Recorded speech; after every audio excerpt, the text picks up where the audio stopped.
اللہم صلی علی سیدنا محمد وعلیہ وسلم۔ اب یہ ارشاد ہے وَلَوْ شِئْنَا لَبَعَثْنَا فِي كُلِّ قَرْيَةٍ نَذِيرًا، اگر ہم چاہتے تو ہر قریہ میں، ہر بستی میں ایک نذیر بھیج دیتے، تو تم کفر کرنے والوں کی بات نہ مانو۔ اور وجاہدہم بہ جہادا کبیرا، اس کے سبب یا اس کے ذریعے ان سے بڑا جہاد کرو۔ مطلب کیا ہوا کہ حضور صلی اللہ علیہ وسلم کو سب کے لیے رسول بنایا گیا۔ اگر ہم چاہتے تو یہ بار ہلکا کر دیتے، الگ الگ بستیوں میں الگ الگ رسول بھیج دیتے تو ذمہ داری کم ہو جاتی۔ یعنی اگر ہم چاہتے تو تم سے تمام بستیوں کو ڈرانے کی ذمہ داری ہلکی کر دیتے اور ہر بستی میں ایک نبی بھیجتے جو اس بستی کو ڈراتا۔ لیکن ہم نے چاہا کہ تمہارے لیے تمام رسولوں کے فضائل کو جمع کر دیں، تمہیں سارے جہانوں کی طرف رسول بنا کر کے قصرنا الامر علیک، تو ہم نے معاملے کو تمہارے اوپر محدود رکھا کہ تمہیں کو سب کا رسول بنایا۔ وعظمناک بہ، اور اس کے سبب ہم نے تم کو عظمت دی کہ تم تنہا سب کی طرح ہو جاؤ۔ اسی لیے جمع سے خطاب کیا گیا یا ایھا الرسول میں، کلوا من طیبات میں، کہ اے رسول ہو، تو حضور کا خطاب ہے مگر جمع کے ساتھ کہ وہی سب کے قائم مقام ہے۔ فقابل ذالک بالشکر والصبر والتشدد، تو جب تم کو سب کا رسول بنایا تو اس کے مقابلے میں شکر ادا کرو اور صبر کرو، یعنی سب تک احکام کو پہنچانا ہے اور پیغام کو پہنچانا ہے تو اس راہ میں مشقتیں آئیں گی، اس پر صبر اختیار کرو اور سختی برتو، یعنی شدت کے ساتھ اپنی دعوت پر قائم رہو۔ فلا تطع الکافرین، تو کافروں کی اطاعت نہ کرو اس بارے میں جس کی وہ تمہیں دعوت دیتے ہیں۔ کس کی دعوت دیتے ہیں؟ اپنی موافقت اور مداہنت میں بیجا جانبداری کرنا۔ کما اثر تو کما اثر، اور جیسے کہ میں نے تم کو تمام انبیاء پر اختیار کیا، ترجیح دی، تو تم میری رضا کو تمام خواہشات پر ترجیح دو۔ اس سے مقصود حضور صلی اللہ علیہ وسلم کو اور مومنین کو برانگیختہ کرنا اور ان کو حرکت دلانا ہے کہ اب ذمہ داری تمہاری زیادہ ہو گئی ہے تو اس ذمہ داری کو ادا کرو۔ جاہدہم بہی کی ضمیر کدھر راجع ہے؟ یا تو باللہ یعنی بعینہ و توفیقی، تو اللہ سے یعنی اللہ کی مدد توفیق سے، یا بہی مراد بالقرآن، قرآن کے ذریعے، یعنی جادلہم بھی، ان سے جدال اور بحث کرو اس قرآن کے ذریعے، وقرعہم بالعجز عنہ، اور ان کو توبیخ کرو اس سے عاجز ہونے کے ذریعے۔ تو بے اس میں استعانت کا ہوا، جیسے کتبت بہی میں۔ جہادن کبیرہ، بڑا جہاد، تو چھوٹا بڑا ہونا یہ تو جسمانی چیز ہے، جہاد تو کوئی جسمانی امر ہے نہیں، تو مراد کیا ہے؟ عظیماً موقع ہوا، ایسا جس کی عظمت اللہ، جس کی وقات اللہ کے ہاں عظیم ہو، کیونکہ اس کے اندر مشقتیں برداشت کی جائیں گی۔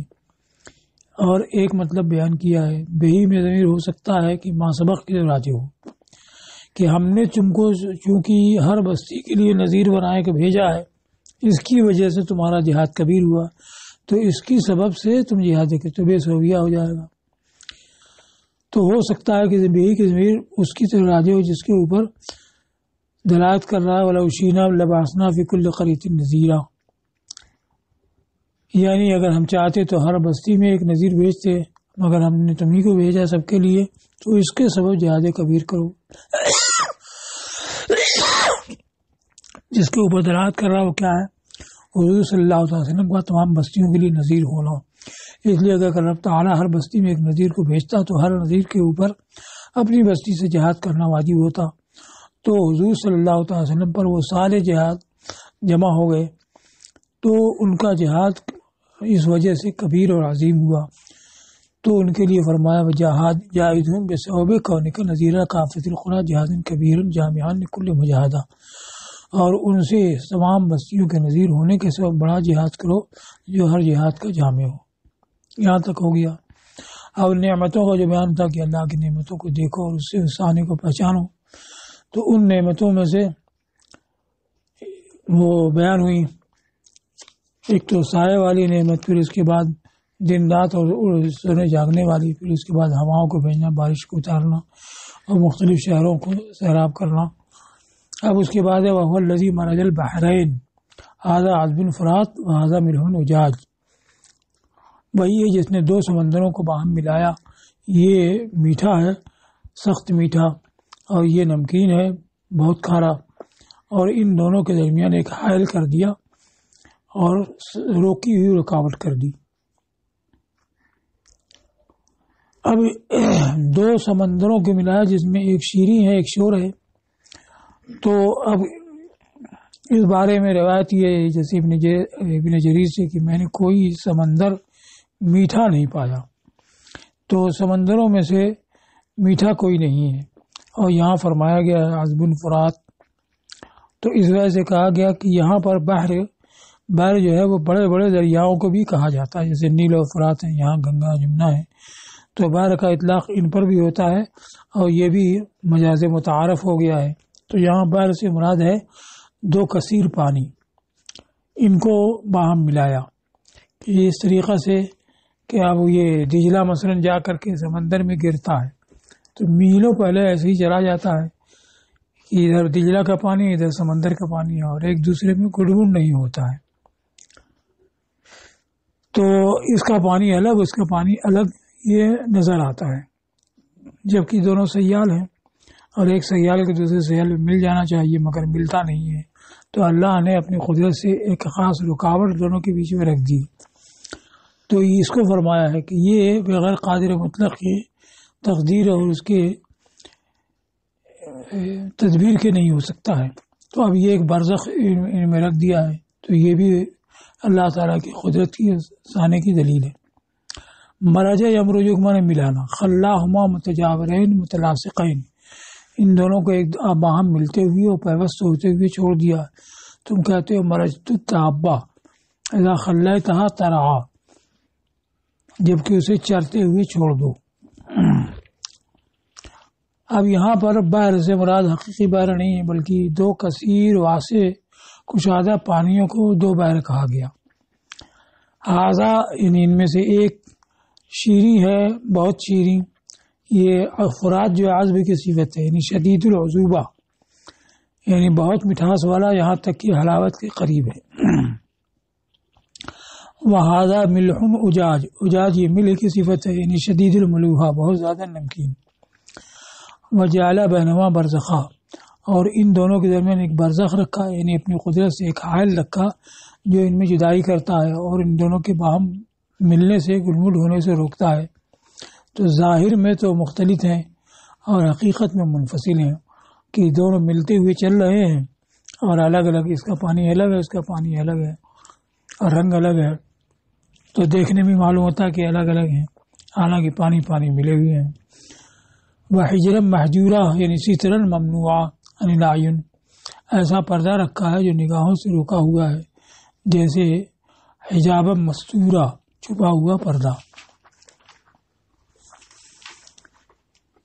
اب اس کے بعد چوتھی نعمت کا بیان ہے، وَهُوَ الَّذِي خَلَقَ مِنَ الْمَاءِ بَشَرًا،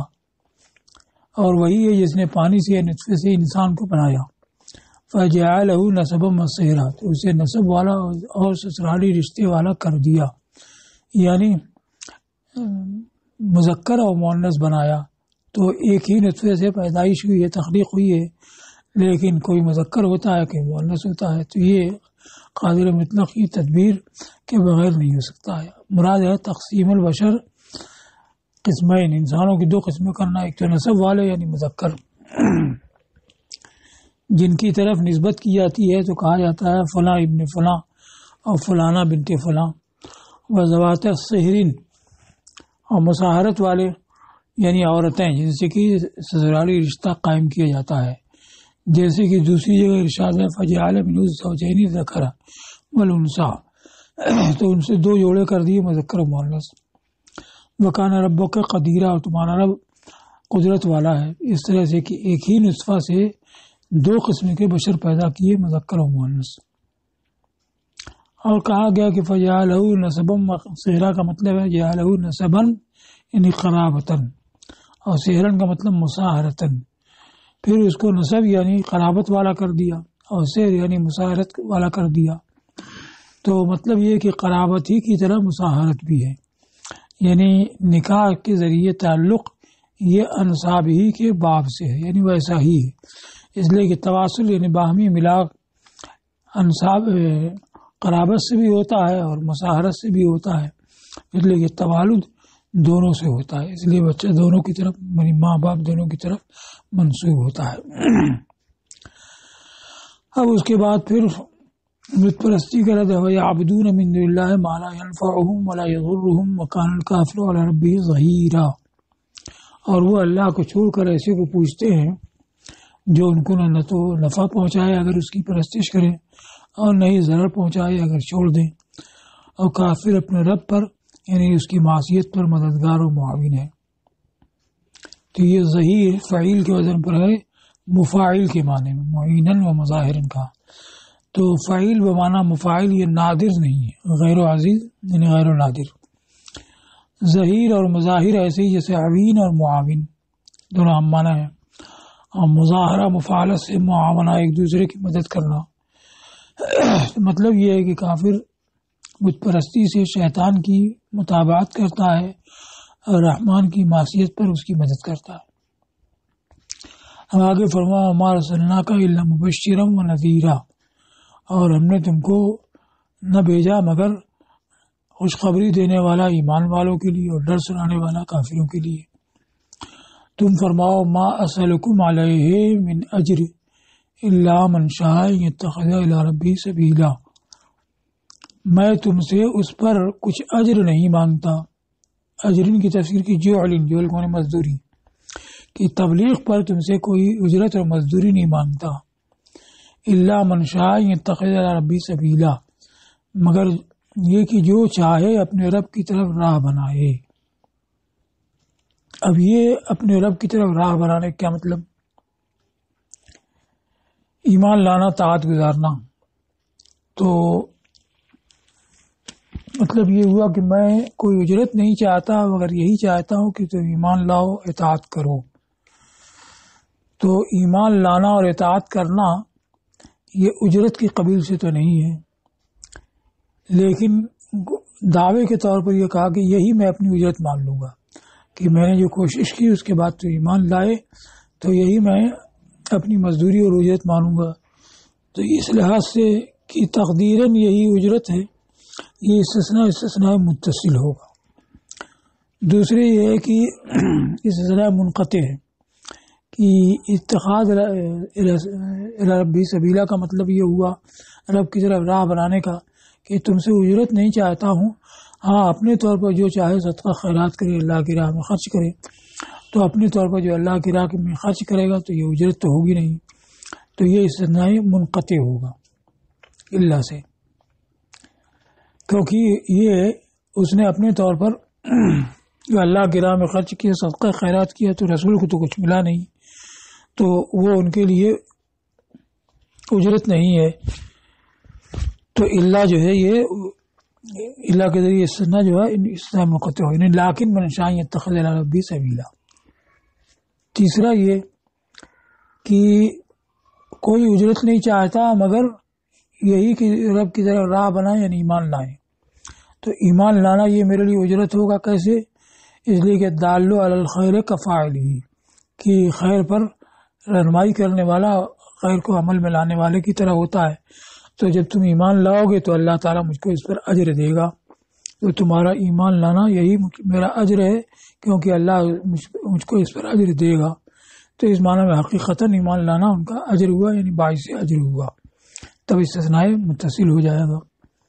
تو ایک صورت میں تو یہ ہے کہ کوئی اجرت نہیں چاہتا مگر ایمان لانا،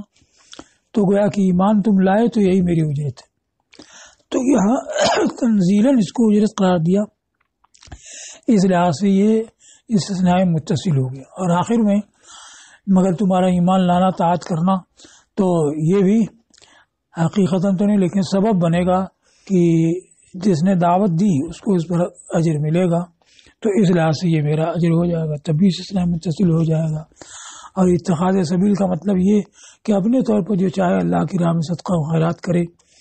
تو یہ صدقہ و خیرات کرنا یہ رسول کو تو ملنے والا نہیں ہے، لیکن یہ اس کا فائدہ ہوگا اور یہ استثناء منقطع ہوگا کہ میں کوئی اجرت نہیں چاہتا، مگر تم اپنے طور پر چاہو تو اللہ کی راہ میں ثواب خرچ کرو، اس کا ثواب حاصل کرو. الا من شاء یعنی الا فعل من شاء، میں کوئی اجرت نہیں چاہتا مگر اس کا عمل جو اپنے رب کی طرف راہ بنانا چاہے. تو اب یہ رب کی طرف راہ بنانا، ایمان لانا اور طاعت بجا لانا، یہ کوئی اجرت تو ہوئی نہیں، لیکن ادعان یہ کہا گیا کہ گویا میں اسی کو اجرت مانوں گا. تو اس کا اجر سے استثناء ایسے ہی ہے جیسے کسی شفقت والے کا، یہ تم پر شفقت والا ہے اس کا کہنا، جس نے کہ تمہارے کسی مال کے حاصل کرنے میں کوشش کی ہے، اس کا یہ کہنا کہ میں تم سے اپنی کوشش پر کوئی ثواب نہیں چاہتا مگر یہی کہ تم اس مال کی حفاظت کرو اور اس کو برباد نہ کرو. تو تمہارا اپنے لیے مال کی حفاظت کرنا یہ ثواب اور بدلے کی جنس سے نہیں ہے، لیکن اس نے ثواب کی صورت میں پیش کیا. گویا کہہ رہا ہے کہ اگر تم نے اپنے مال کی حفاظت کر لی تو اسی کو میں اپنے لیے ثواب کے درجے میں شمار کروں گا، اور اس کے ساتھ میری خوشی ویسے ہی ہوگی جیسے مصاب کی ثواب کے ساتھ ہوتی ہے. تو یہ تنزیلاً گویا کہ یہی میرا ثواب ہے، یہی میرا بدلہ ہے. تو اب حضور صلی اللہ علیہ وسلم کا معاملہ کیا تھا کہ وہ خود تو کچھ نہیں چاہتے تھے، بس یہی کوشش تھی کہ لوگ ایمان لائیں، طاعت ادا کریں. تو بقسم حضور صلی اللہ علیہ وسلم اپنی امت کے ساتھ اسی کے طرف ہیں کہ ان کی ہر آن یہ کوشش ہوتی تھی کہ لوگ راست پر آئیں. خود ان کو کوئی فائدہ دنیاوی حاصل ہو یہ مقصود نہیں تھا. اب اللہ کی طرف راہ بنانے کا کیا مطلب ہے؟ تو اس کو کہا کہ اللہ کی طرف راہ بنانے کا مطلب ہے تقربهم الیہ بالایمان والطاعہ، ان کا اللہ کی طرف نزدیکی حاصل کرنا ایمان کے ذریعے اور طاعت کے ذریعے، یا بالصدقۃ والنفقہ، یہ صدقہ اور نفقہ کے ذریعے. اس کو بھی قسم اول میں داخل کر دیا مصنف نے، اور دوسرے حضرات نے صدقہ اور نفقہ والی بات کو الگ استثناء منقطع کے تحت ذکر کیا ہے. یعنی جو چاہے صدقہ اور راہ خدا میں خرچ کرے، تو صدقہ اور راہ خدا میں خرچ کرتا ہے تو یہ اجرت کی قبیل سے تو ہوا نہیں، تو یہ استثناء منقطع ہوا. اور کہا گیا کہ مراد ہے اتخاذ سبیل سے من شاء اتخذ بالانفاق الی رضا ربہ سبیلا، یہ پھر الگ سے بھی ذکر کیا ہے. لیکن جو چاہے کہ خرچ کے ذریعے اپنے رب کی خوشنودی کی راہ بنائے تو وہ کرے، یعنی اللہ کی راہ میں خرچ کرے، اس کی خوشنودی حاصل کرے. یہ بھی اجرت کی قبیل سے نہیں ہوا تو استثناء منقطع ہوگا. اور کہا گیا کہ تقدیر یہ ہے کہ میں جو تم کو دعوت دیتا ہوں اس پر کوئی اجر نہیں طلب کرتا، مگر مدعو کا اپنے رب کی طرف اس کی طاعت کے ذریعے راہ بنانا، کہ یہی میرا اجر ہے. کیونکہ مدعو نے اگر راہ بنا لی، ایمان لایا، طاعت کی بجاوری کی، تو اس پر اللہ مجھ کو اجر دے گا، کیونکہ الدال علی الخیر کفاعل ہی، تو یہ حقیقتاً اجر ہو جائے گا، تو استثناء متصل بن جائے گا. وتوکل علی الحی الذی لا یموت، اور توکل کرو اس حی پر، اس حیات والے پر جس کے لیے موت نہیں ہے. تو اس صفت سے موصوف صرف واجب تعالی ہے، تو مطلب یہ ہے کہ صرف خدا پر بھروسہ کرو اور کسی پر نہیں. اتخذ من لا یموت وکیلا، کہ جو مرنے والا نہیں ہے اس کو کارساز بناؤ. لا یکلو کا، کہ وہ تم کو سپرد نہیں کرے گا اس کی طرف جو ذلیل ہو کر کے مرنے والا ہے. یعنی ثق بہی اصلی دم کو، اس کے اوپر بھروسہ کرو اور اپنے معاملے کو اس کی طرف منسوخ کر دو، ان کے شرور سے کفایت طلب کرنے میں، اور بھروسہ نہ کرو ایسے زندہ پر جو مرنے والا ہے. بعض صالحین نے اس کی تلاوت کی، پھر کہا کہ لا یصح لذی عقل ان یثق بعدها بمخلوق، کسی عقل مند کے لیے شایع نہیں ہے، درست نہیں ہے کہ اس کے بعد کسی مخلوق پر بھروسہ کرے. توکل کا مطلب الاعتماد علیہ فی کل امر، ہر معاملے میں اس کے اوپر بھروسہ کرنا. وسبح بحمدہ وکفا بہ بذنوب عبادی خبیرہ، سبح پاکی بیان کرو اس کی حمد کے ساتھ. سبح مفعول اس کا ظاہر کیا، یعنی پاکی بیان کرو اس کی جو غیر کی طرف سپرد کرنے والا نہیں ہے، اس کو جو اس کے اوپر بھروسہ کرے. تو سبح کا مفعول ہوا من لا یکلو الا غیری، اور یکلو وکلا یکلو اس کا مفعول ہوا من توکل، جو اس پر بھروسہ کرے، اس کو ثبوت کرنے والا نہیں ہے دوسرے کے. بحمد ہی اس کی حمد کے ساتھ، یعنی اس کی توفیق کے سبب جو حمد کا سبب ہے، یا مطلب ہے کہ سبحان اللہ بحمد ہی کہو، یا مطلب ہے کہ پاکی بیان کرو اور ساتھ اس کی ثنا بھی کرو، کیونکہ حمد کا مطلب ہوتا ہے کمال کو کا بیان کرنا، اور تسبیح کا مطلب ہے عیب سے پاکی بیان کرنا. تو نزہ عن کل العیوب بالثناء علیہ، تمام عیوب سے اس کی نزاہت ظاہر کرو اس کے اوپر ثنا کر کے. بکفا بہ بذنوب عبادی خبیرہ، یعنی کف اللہ ہو تو بازائدہ ہے اور مجرور جو وہی فاعل ہے، یعنی اللہ کافی ہے اپنے بندوں کے گناہوں کی خبر رکھنے والا.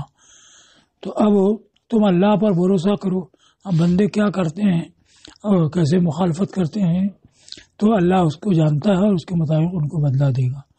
یعنی انہ خبیر باحوالہم کافٍ فی جزاء اعمالہم، یعنی ان کے حالات کو جاننے والا ہے اور ان کے اعمال کا بدلہ دینے میں کافی.